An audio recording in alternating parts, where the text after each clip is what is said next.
The Churchville Schoolhouse opens the door to the best education in history. Visitors to the Churchville Schoolhouse take a step back in time to watch history unfold in a restored National Register of Historic Places property that dates to the Civil War era. Students of today walk in the footsteps of local farm children from the early days of DuPage County for an authentic living history experience led by a schoolmarm of the early 1900s. A visit to the Churchville Schoolhouse is hands-on, educational, and fun. Participants use slate chalkboards and McGuffey readers for the day's lessons. And children will be asked to follow proper classroom etiquette. Reading, writing, and arithmetic are practiced, and students test their skills during an old-fashioned spelling bee. And of course, no school day is complete without recess featuring games of the early 1900s. The schoolhouse is a popular place for scouts and day camps too. Group visits can also be arranged for service clubs, tour groups, and other adult organizations. The Churchville Schoolhouse Living History program is operated by the Elmhurst Historical Museum. Call the museum today to book a field trip or find out more information. Call 630-833-1457 or visit our website at churchvilleschoolhouse.org. The Churchville Schoolhouse is waiting to open the doors for your school or community group. Plan a memorable learning experience today for the best education in history.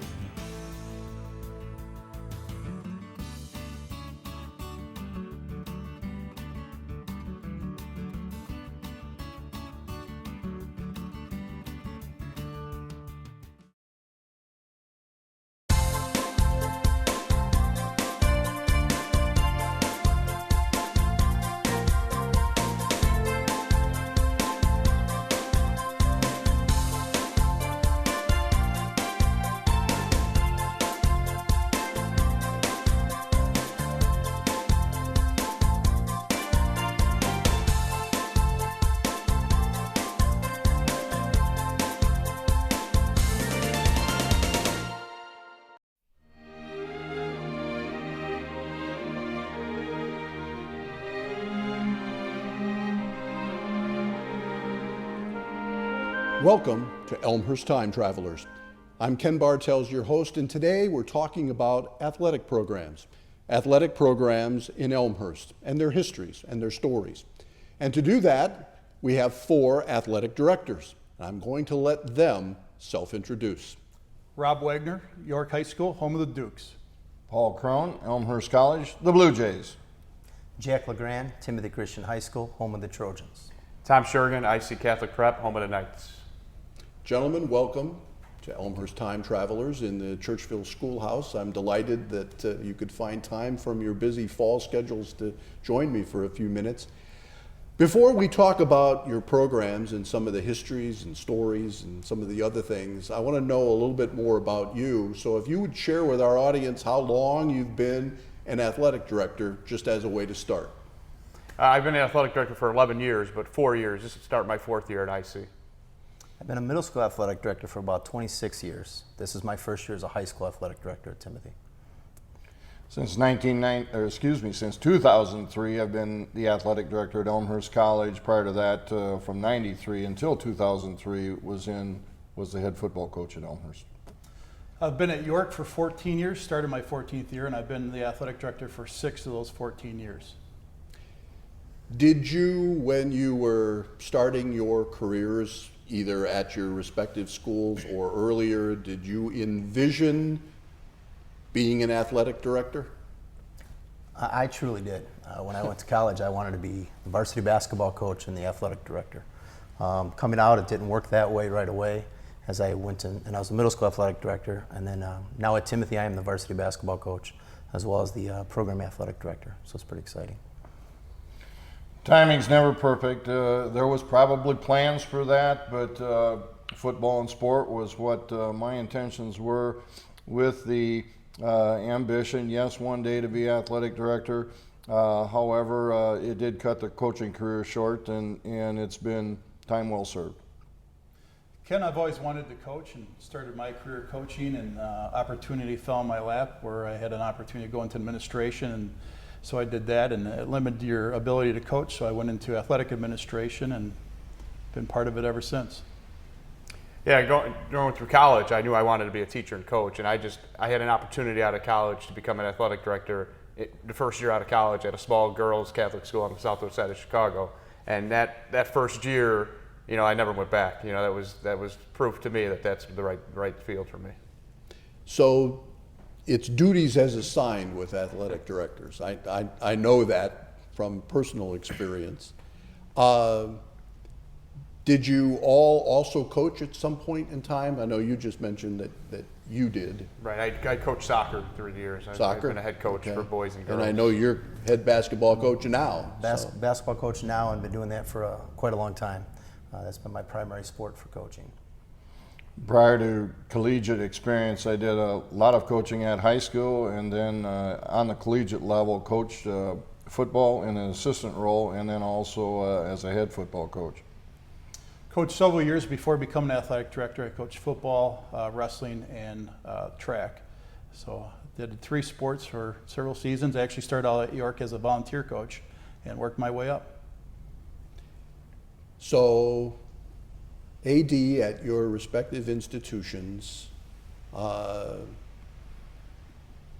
a challenging role without doubt. What would you say are the most challenging elements of your current profession? Paul, you want to start? Yeah, I can start, Ken. Scheduling is one, and probably one of the more difficult things that is perhaps unassumed, that you would just call somebody up and put them on your schedule and arrange for dates and so forth. It's not as easy as what it might look. Corresponding schedules, and then meeting for us, being part of the NCAA, meeting some regulations to have in-region contests to be balanced with out-of-region contests and so forth. So it's not just a pure science to it, but it's not as easy as what it might look. The other element that I would say that is the most challenging is the fact that individually I care. If I didn't care about what went on, it would be really, really easy and mundane. But the fact that you care creates a little bit more, at least for problematic things to surface, but you've stuck your nose into it and you want to get it done, and caring is not a bad thing. It just multiplies your issues. Tom? Yeah, I think, especially at the high school level, one of the things I know we struggle with is just trying to preserve the educational-based athletic programs. With the explosion of clubs and everything else out there, getting people to value still what we offer, as a high school program. And I agree with Paul. Scheduling it can be, especially on a day like today with raining and things like that. I mean, it's rescheduling, scheduling, getting a hold of people, and them being in the office at the same time you are, to solidify those dates. I mean, it's absolutely one of the most chaotic things to do. Jack? The time management, just of the challenge so far. It's only my first year taking over the high school, but as I always did anyway, you could tell it's going to be many early mornings and late evenings. A lot going on with the scheduling, making sure we're all touching base with everything. But already we're finding that there's just a lot to be done there. I think the student athlete has changed today too. It's no longer being an athletic director where you are just scheduling or making phone calls and making cancellations for athletic events. Student athletes are so much demand on their time and what they have to do. So they're practicing every day to 6:30. We're checking eligibility at the high school. We're making sure that they're fed properly. Coaches are involved in what's going on in their personal lives. We get involved as administrators. I just took a student to the airport last week to go off to college to help the young man out, to make sure that he was going to college and that he had everything he needed to go. So I think our jobs or our responsibilities are much more than just athletics. Well, we have represented a public high school, 2 private high schools, a private college. I don't think very many days go by, certainly not a week, where there isn't a story in the media about rules violations, eligibility questions, districts, locations. How much time do the 4 of you spend on worrying about the rules? And I mean, let me rephrase that. Obviously, you worry about the rules, but on a daily basis, what kind of involvement, what kind of task is that? Well, I think every year, Ken, there's something that comes up. Concussions is a big thing. The last year and a half, we worry about that stuff. We meet about it on a monthly basis with our conference AD meetings. As administrative team, I meet with my team weekly. We talk about rules and making sure we're following. I meet with coaches once a month, if not weekly, during the season to make sure we're following rules. It's all about rules and making sure we're following them. And sometimes there's just not enough time in the day to go through all the rules, but there's always some initiative every year that we have to make sure we're following. Jack? I think the communication is the big piece there too. As I'm catching up to speed on everything, I mean, your coaches are following along everything as well as you're in our meetings. But I think just to communicate with the coaches, if you have new athletes coming in, new students, I think that's pretty important to catch all those details. But as I said, being the first year, I was nervous about that at first, and we had some to deal with. But it's pretty cut and dried when you just make sure you communicate all the way through. Don? Yeah, I mean, I think it's making sure also you're staying on top of the rules. And one of the things about the rules, especially in IHSA and things like that, they're constantly changing. Every year there's bylaw proposals and new rules that are coming in, Sure. and your personnel also changes. You know, you don't always have the same coaches every year. So it's making sure you're staying on top of both of those things. So you got two changing things going on, you know, at the same time. And so I think it's just the communication piece to your coaches and your, you know, your community about what those rules are and just staying on top of them. Paul, the joke about the NCAA rule book being, you know, approximately this thick is far-fetched, I think. But how much time do you spend on the collegiate level dealing with those issues? You know, the compliance factor in a multitude of things, it varies from day to day, week to week, month to month. There are busier times where they overlap each other, but early portions of the season you'd have, for compliance purpose, determination of eligibility, which then they have to meet minimal standards relative to NCAA compliance as well as the CCIW compliance and institutional compliance. No different than the ISHA rules that they have. There are rules that change with some regularity with the NCAA. That you have to stay abreast of those on an annual basis. They generally don't change in the middle of the year. Our meetings are in January each year with legislation that would be impacting for you either in the ongoing next year or at some point during the next year. So it's not a spontaneous thing generally that gets mandated. But that can range from anything. Rob mentioned that of concussion screening. That was implanted into our physical examinations as a component part of that 4 years ago as an NCAA mandate. EKG and EEG is being talked about. It is not something that has yet moved forward with great rapidness, but there's forever something either in the health and welfare of the student athlete that is being discussed, certainly at the national level, regional levels, and certainly local levels. But the compliance portion also, and one that probably is very spontaneous that you do deal with, but it's kind of seasonal, and that would be in the transfer case of an individual either leaving your institution, and more often for us, unfortunately, those coming into you, that you have to comply with the previous institution by communication with them, and thus then the admission process and so forth that goes on at your own institution.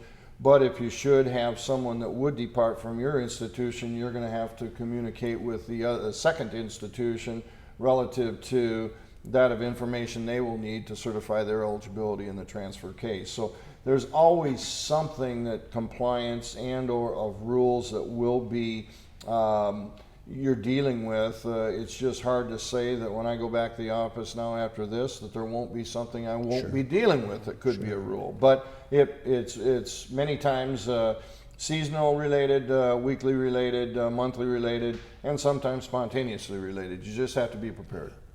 Well, we're not going to spend the whole program on rules, but I do have one last question about academic eligibility standards.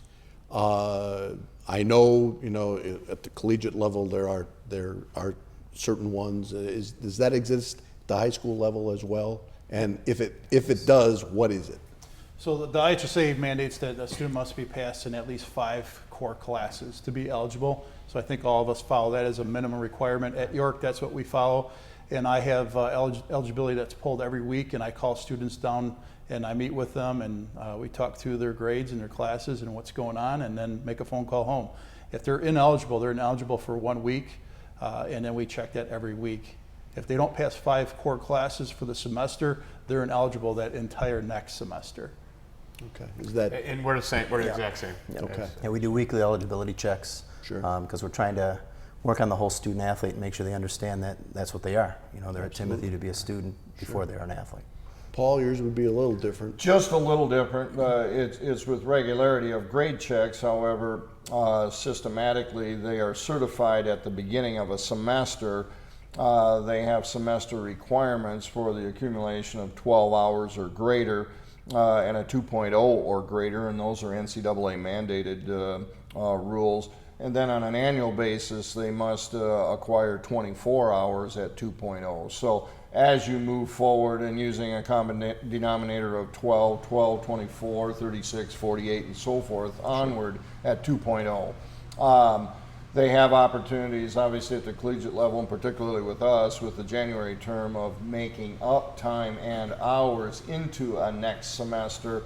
But certainly seasonally from one fall to the next fall, they essentially have to be at 24 hours in 2.0. Okay. I want to switch gears, go to probably the more fun side of the whole picture, and talk a little bit about mascots, the history of your institutions and your mascots, and I'll go ahead and start with the York Dukes. How'd that come about? So the York Dukes have to go back to English history and hierarchy of the loyalty of the monarchs and leaders. A duke is, I believe, one step below a monarch, which is in the leadership of the hierarchy of England. At one time, our varsity teams were called the Dukes, our sophomore teams were called the Barons, and the freshmen were called the Serfs. And the green and white, is there background on that? No, since 1918, the school colors have always been Kelly and white. Yeah, it would be similar to the city itself with the whole elm tree thing. Tom? Yeah, I had to do a lot of research into this, not knowing where Knights came from. But one of the interesting things as we were looking through old books and things like that, we're so used to varsity JV as the sports. 1936, through 1940, when we were looking through a lot of this stuff, the varsity levels are called heavyweights, and the lower levels were called lightweights. So it was interesting to, first of all, to see what difference it was, back then and what they called it. What we can come through is our founder, Monsignor Plunkett. He was an active member of the Knights of Columbus, in Elmhurst, and so we're tabulating that name came from the Knights of Columbus and his active part in that organization. Yeah. There's a great degree of logic there. And the blue and white, does that go back all the way? It's always been navy and white. Okay. Well, Yeah. we're enjoying this because it's a nice mystery in the Timothy Christian community. As I also started to research a little bit, some of our elder statesmen, they're asking around and they can't find out where Trojans actually came from. We're not sure if it's just from the T in the name or if there was a story to it.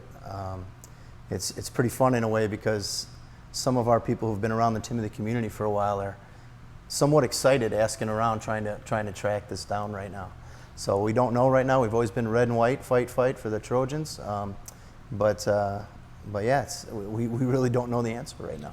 Well, and it's interesting too that all three of the high school programs have mascots that are quote unquote human beings. And then you've got the college with a bird, but it wasn't always like that. No, it used to be a human being. It used to be a pirate. History takes it back to 1940 when a contest was originated or held to determine in that of a new logo and or a new mascot. And from November of 1940, it was unveiled that they then would become the Blue Jays. And consequently, it was a little bit of an image change, the movement from that of piracy to that of maybe the ornery bird, but at the same time represented something different at that point in time. The name change itself, originally Blue Jays was 2 words. It is now in probably somewhere in the, I'm going to guess in the 80s or thereabouts, it did become 1 word as Blue Jays. And probably at or around that time also, the mascot became named as Victor E. Blue Jay. So consequently, the transition from pirate to Blue Jay has had some history as well, and to my knowledge, blue and white has always been the coloration of the school. Yeah, I know. I have seen Elmhurst College memorabilia from the Pirates days, and the colors then were maroon and gold, very piratey, I guess. But the mascot itself, Paul, who gets to be the mascot? At the college, we generally will and orchestrate that of a volunteerism basis for students interested. It has many times gone to someone that has been associated with either a cheerleading experience or a cheer team experience from high school, and perhaps even a mascot wearer in high school that aspires to continue on in the college. I frequently have random requests by individuals who would like to do so at games. We do have 2 costumes, and at times we do have 2 costume wearers at games, but most often it's going to be affiliated with the student interest as we would reach out to them. We do provide them with an element of training, one of which becomes that of hydration, that it does get very hot in there and they do need to take a step away and get some water in themselves. But the general enthusiasm, the reach out, that just great hospitality, even though they might be in a mean bird suit. And the Duke? And the Duke is a student, usually from student council, that volunteers their time. We usually have about 2 or 3 students that do it a year throughout the fall and the winter sports seasons. And they just rotate and switch, and it's pure volunteers. The Knight? The night we have a student-led spirit group called Knights at a Round Table, and they kind of organize who's going to be wearing that costume on a particular game. Absolutely. Our Trojan makes appearance at special occasions. It's not a consistent basis. But I guess in the past it's usually been, we've had some teachers jump in it sometimes. We've had usually upperclassmen, some of our student leaders have stepped in the Trojan costume from time to time. Well, as long as the athletic directors don't have to wear the costume, sir. right? We're going to take a break. We're talking about athletic programs in Elmhurst, and we've got 4 athletic directors helping us do that. We'll be right back.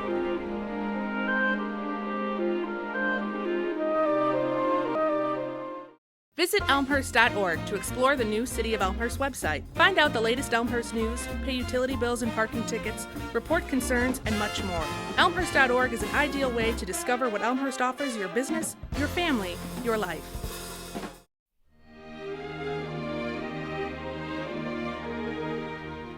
Welcome back to Elmhurst Time Travelers. We're talking about athletic programs in Elmhurst, and it's been a pretty interesting journey thus far. We just got done talking about the 4 mascots.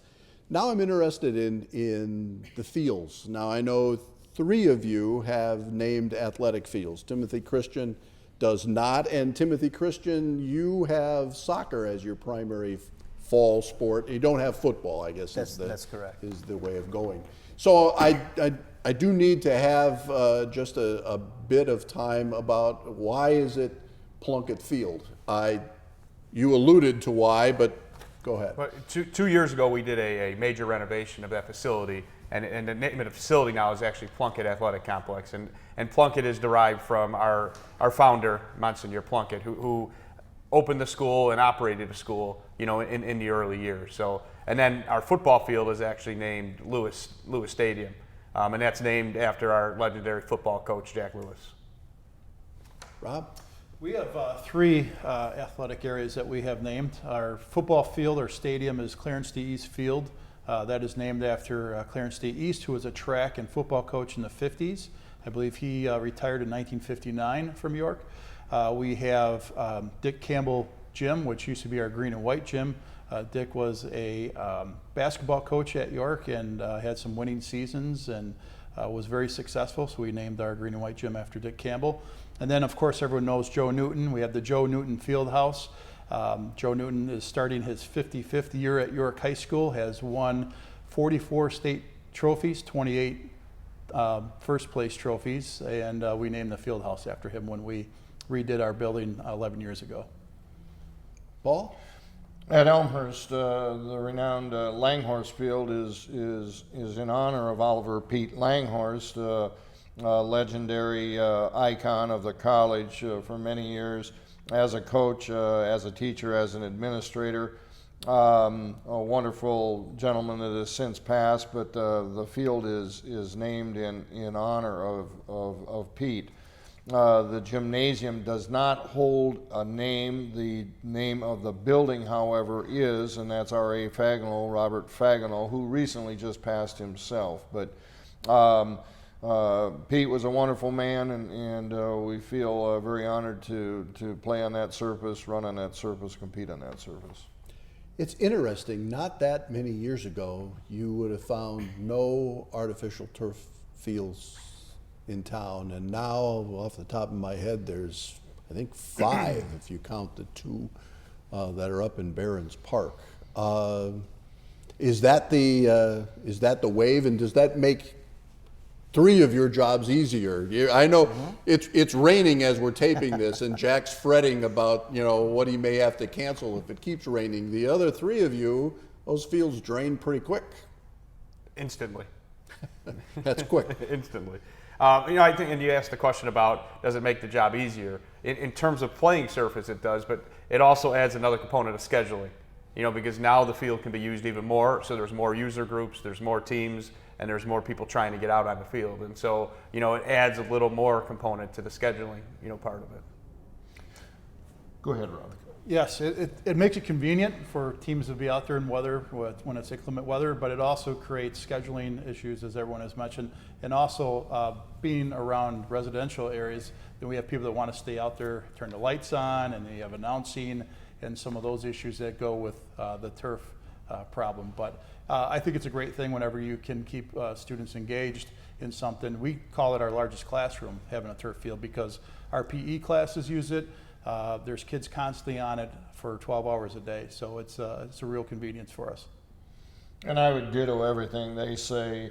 The one thing the field surface has provided is opportunity for more sport participants in sports that typically wouldn't use it as a competitive field as well.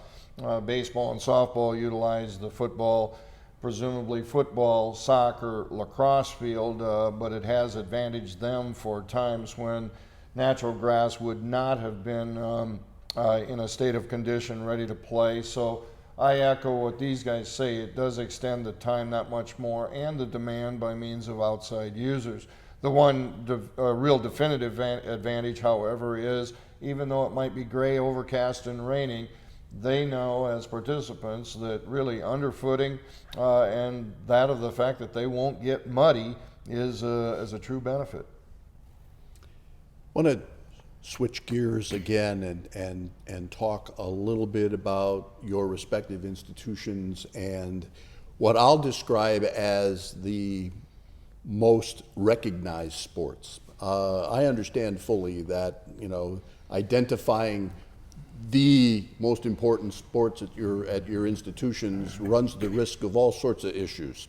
So I won't ask that question, but I am interested in the sports that the 4 of you feel that historically you've excelled.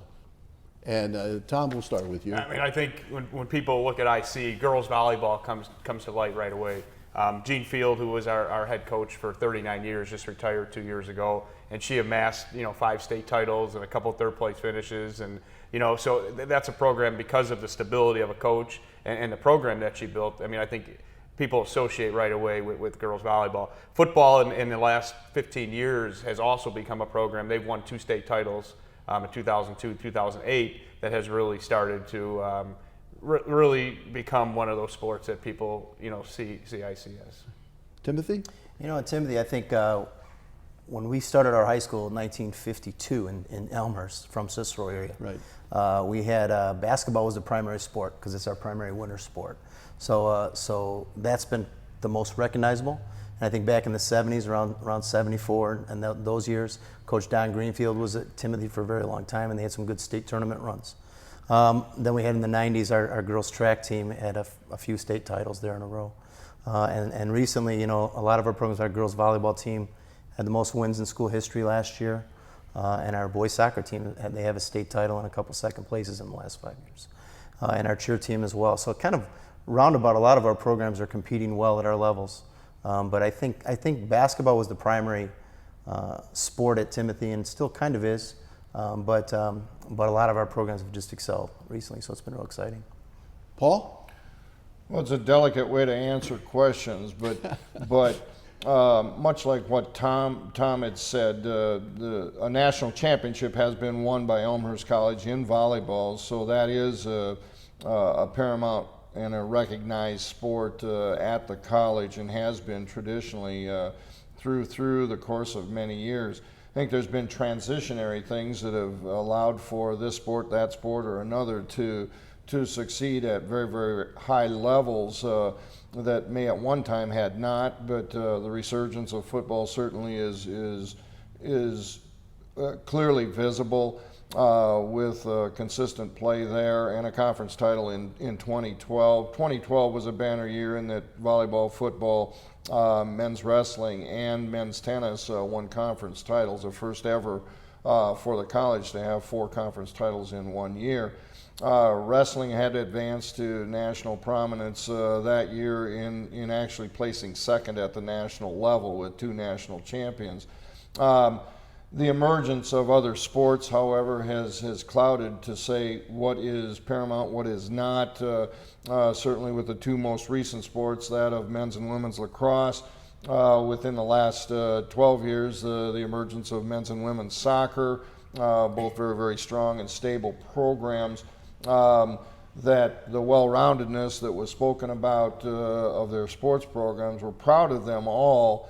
And to say that you name tag one over another, I guess our conference does ask us that we have 4 core sports in men and 4 core sports in women's, and those core sports in men's would be football, baseball, basketball, and soccer, and on the women's side it's volleyball, softball, basketball, and soccer.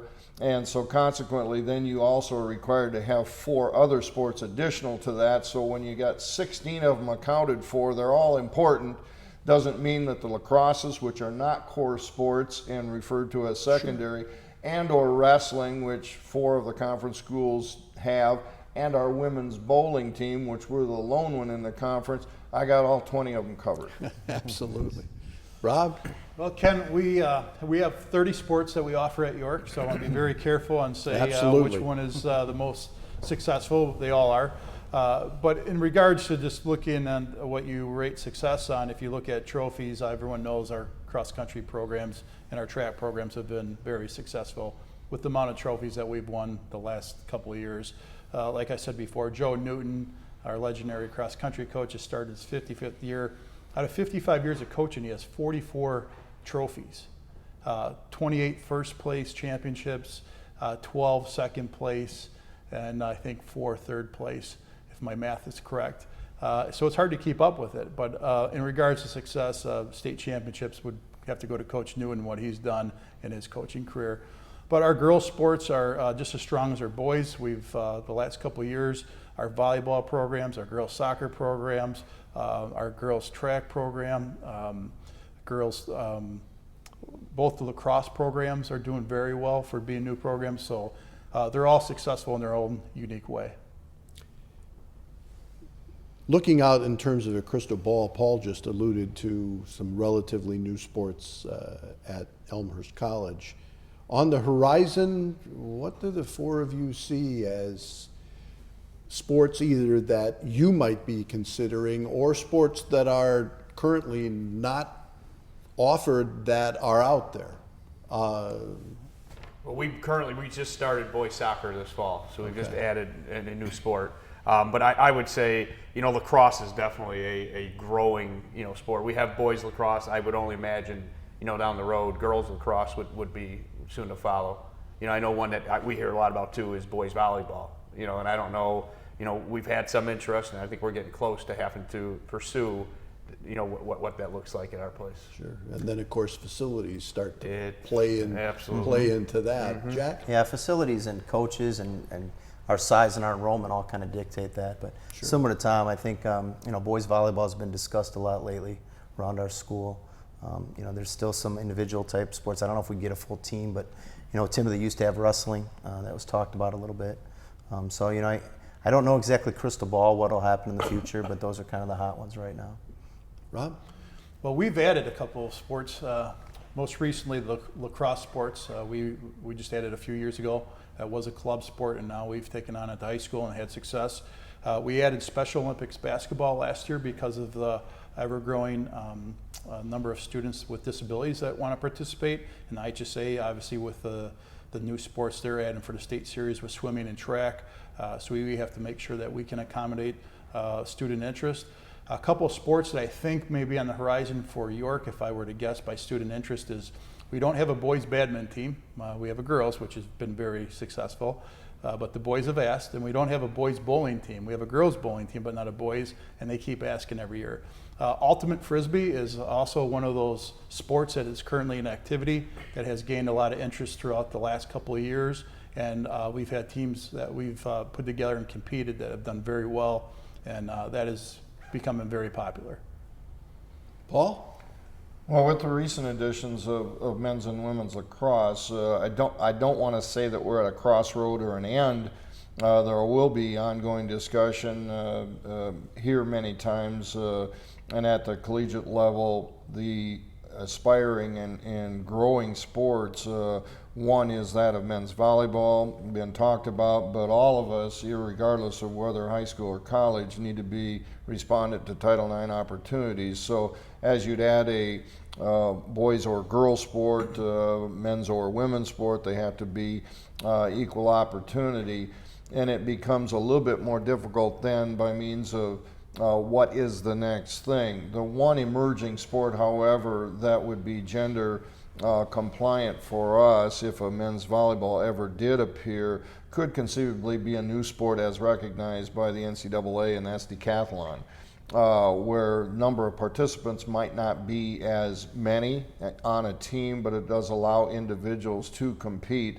Would not be a huge competition for facility demand, and volleyball would not be as great a competition for our facility demands too. And that really, much like has been expressed, dictates probably what we look at in the crystal ball as to what's going to be feasible for us.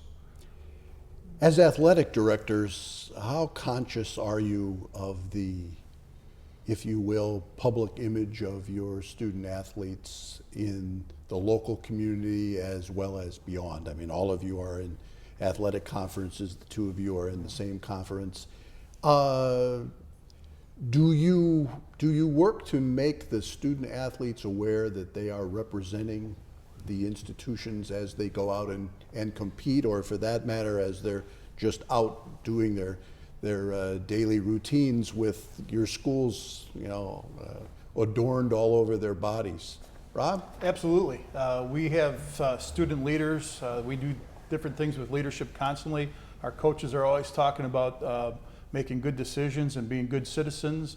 We hold our student athletes to a much higher standard than, say, our normal students that just go to school every day, because they represent the community, they represent their families, they represent York High School when they wear the jersey or the uniform.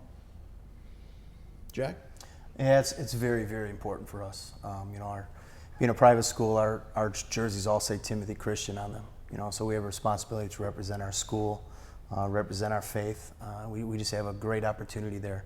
And athletics are such a fun, such a fun realm in life where we can just teach so many life lessons, and our kids have a great opportunity there. So yeah, we talk about it a lot with our coaches, with our teachers, our administrators. It's pretty much of a priority on our campus to talk about that, how we represent our teams in the athletic arena. Tom? Like Rob said, we absolutely hold our athletes to a higher standard, and we do that through, obviously coaches talking to them and coaches talking to them about the life decisions and making the right choices, but also, giving them an expectation brochure in the beginning of the year and reviewing what those expectations are and what our expectations of them are, going out there in the community, because absolutely they represent our school and everything they do. Paul? And likewise the same, be it fair or unfair, there is scrutiny that is put upon them, but they do wear the name across their back or across their chest that does represent the institution, so they are held to a standard which should be something of really noteworthiness. But we do require each of the teams to participate minimally in one community service project each year. And many do far more than that. Our Student Athletic Advisory Council, which is a offspring from the NCAA, in a leadership council standpoint, does sponsor a variety of different individual activities also, where they get thrust into the community visibly in doing random acts of kindness, that of just immersing themselves in the community, which is really, really important. Booster clubs. I'm pretty confident you all have booster clubs. How important are they to your programs? Jack? Very important. Our TCAA, our booster club, they're vital for the improvement of our facilities, vital for our athletic program to thrive. In the last few years, we've had some big projects identified where we've been able to make some just real nice changes on our campus. With our new baseball field, tennis courts, everything resurfaced. New bleachers in the gymnasium, and a new performance center, and it's exciting to have a booster club that's active and supportive as we're working on some ideas in the future too, and getting all excited about some things. So yeah, I feel very blessed to have that. It's a big part of it. Paul? Booster clubs are important. We have what's referred to as Blue Jay backers. It supports general athletics across the board, primarily for special interest in special travel, that of uniforms, that of helping to subsidize and augment that which has been budgeted to you. Many of the sports have the opportunity with parent clubs and or organizations that they are offsprings of, which does not interfere with, it actually assists with the spirit and the emotion of that sport, where many times a meal after a game is prepared by the parents of one of the teams, or any of the teams for that matter. It does increase the opportunity for other parents to become involved where they might not in the larger group, but they do become sport specific, which to me it's about support of their participating son or daughter. Tom? Yeah, I mean, absolutely. Our booster club has been great with our sports in terms of, obviously we don't have a budget that's unlimited, and there's a lot of programs that want more things than what a budget can handle, and they've been instrumental in getting those things, for our programs to help them in their success. And like Jack said, in terms of facilities, it's great to have an active booster group that when you need that extra thing done to the facility, they're very proactive in helping you get that done. Rob? Ken, I am grateful for our athletic boosters. We meet monthly on a monthly basis. We go through different events. They fundraise all year long. One of the things that Paul mentioned is it's a great way for a parent to become a volunteer and involved in the school, and it gives them a better idea of what goes on behind the scenes and what is going on as far as educating their child. And they give back, and it's just a great community thing. Our athletic boosters have been great. They give us the big ticket items that we can't afford through district funds, and every year they just do an amazing job. I'm very grateful. Well, gentlemen, I told you that our time goes by quickly and we've exhausted it. So I'm delighted that the four of you could join me. Good luck to the Dukes and the Blue Jays and the Trojans and the Knights in all your sporting endeavors, and thanks for being on Elmhurst Time Travelers. Thank you. Thank you. Thanks, Ken. guys. Thank you, Ken. As some of you might know, I host two programs on local cable television. This one, Elmhurst Time Travelers, and another one called Elmhurst Now. I've been privileged to do that, and the way that gets done is with the outstanding service and outstanding expertise of the Elmhurst Our Kind of Town crew. They probably aren't aware of this, but between the two programs, this is number 50. And 50 hours of television is a significant milestone for any crew, let alone any host. And I just want to end this program by saying how grateful I am to the expertise and friendship of the crew of Elmhurst, our kind of town. I'm Ken Bartels. This has been Elmhurst Time Travelers, and we'll see you again.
The Elmhurst Historical Museum, located in downtown Elmhurst, is proud to present award-winning exhibits for visitors of all ages.